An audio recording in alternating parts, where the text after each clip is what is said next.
Halo warga Plus 62, apa kabar? Kembali lagi bersama saya di Yuk Nonton. Di sini saya akan merangkum film yang berjudul Marionette yang keluar pada tahun 2018 yang disutradarai oleh Lee Han Wook. Film ini menceritakan seorang guru cantik yang diteror dengan foto-foto dirinya sendiri dengan keadaan tanpa busana atau bugil. Si guru cantik ini tidak tahu siapa yang memfoto dirinya. Oke, langsung saja kita ke intro. Mama pergi dulu ya. Dah.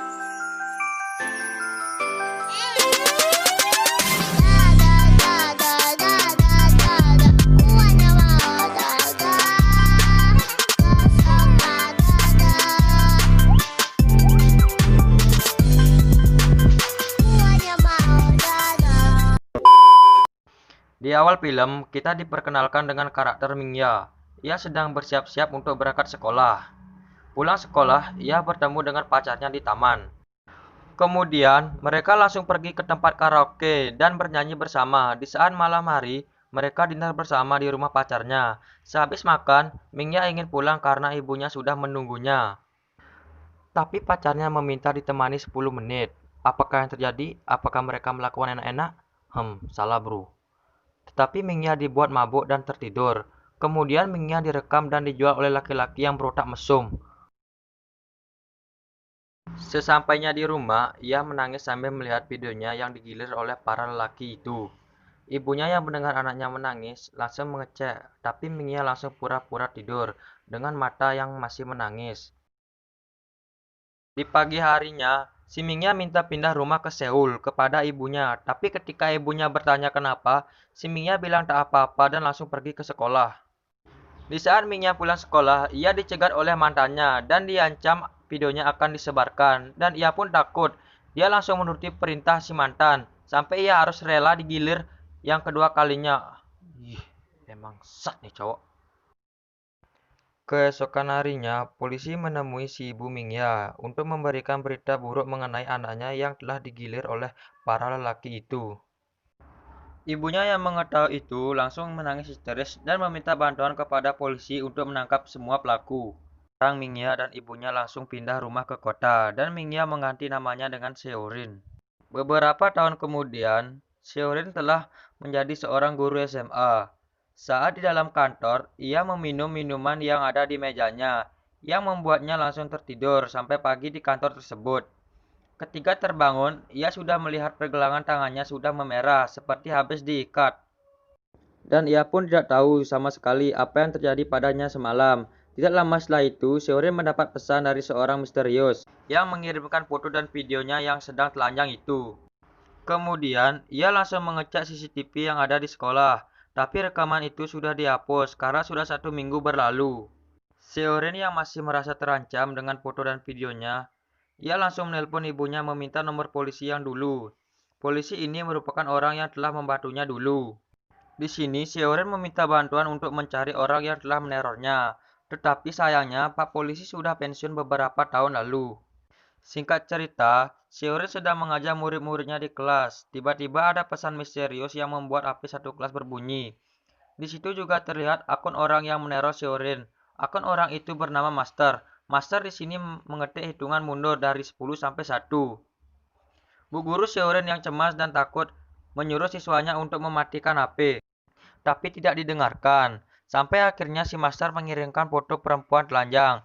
Kemudian satu pandangan kelas langsung tertuju kepada satu siswa tersebut. Karena malu, perempuan itu pun langsung keluar kelas. Siswa pun langsung mengobrol tentang masalah ini. Si Seorin menyarankan untuk melapor polisi, tapi ia tidak mau karena nanti akan datang berita baru lagi.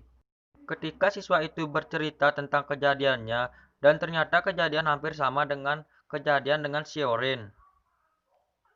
Tidak lama setelah itu, Seorin mengobrol dengan siswa yang kena masalah tadi. Di sini, ia bercerita tentang pacarnya yang ternyata ketua kelas yang bernama Dongchen. Dongchen mengajak ia untuk berfoto-foto seksi dan mengajak ia mantap-mantap di rumah. Tapi tanpa disadari, Dongchen merekam aksi mantap-mantap tersebut secara diam-diam. Scene berpindah. Di malam harinya, Seorin mengikuti si ketua kelas itu kemanapun ia pergi. Mulai dari kafe sampai tempat hiburan malam. Akhirnya Seorin ikut masuk ke tempat hiburan malam itu. Tapi sayangnya ketika memata-matai, Seorin ketahuan dan dikejar oleh mereka. Seoren selamat berkat Pak Polisi yang waktu itu. Meskipun Pak Polisi itu sudah pensiun, tapi ia akan tetap membantu Seoren untuk mencari orang yang menerornya.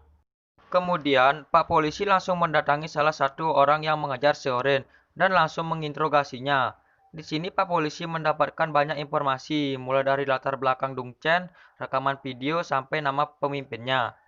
Keesokan harinya, Pak Polisi langsung mengajak Seoren ke kafe untuk mengobrol dan menceritakan semua yang ia tahu tentang misteri di balik teror ini. Tapi ketika berjalan pulang, Seoren langsung dibuat gemetaran karena video dan fotonya akan disebarkan luaskan kepada publik. Scene beralih ketika Seoren sedang mandi dan bermain HP, kemudian ia mendapat kiriman video si Chin yang sedang dilecehkan oleh beberapa remaja. Di sini, mereka menyuruh Seoren untuk datang ke gedung tua dan menyerahkan diri agar si Chin bisa dibebaskan. Kemudian, Seoren pun pergi menuju gedung tua dan langsung disuruh meminum obat tidur yang sudah disiapkan. Seoren yang pingsan langsung diikat di kursi dan langsung dikelilingi oleh remaja tersebut. Ketika ia sudah terbangun, Seoren langsung mengetahui salah satu orang yang memakai topeng itu. Ia adalah Dong Chen, si ketua kelasnya. Karena Seoren sudah datang dan menyerahkan diri biar si Chen dibebaskan, dan ternyata si Chen adalah ketua dari kelompok tersebut. Dan ini semua adalah rencana mereka. Emang goblok guru kok diginiin emang.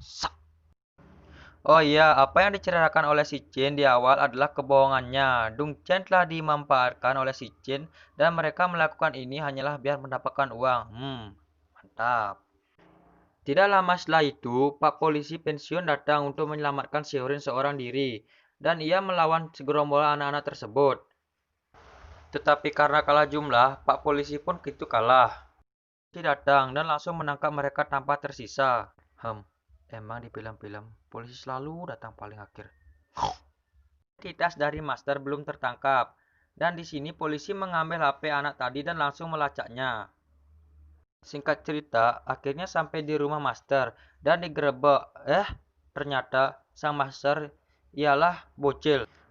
Dan ialah dalang dari semua kasus ini. Dan bocah itu pun ku menangis. Apaan sih? Goblok.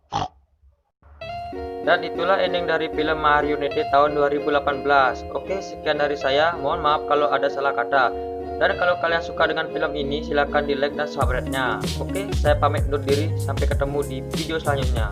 Salam pengangguran Indonesia.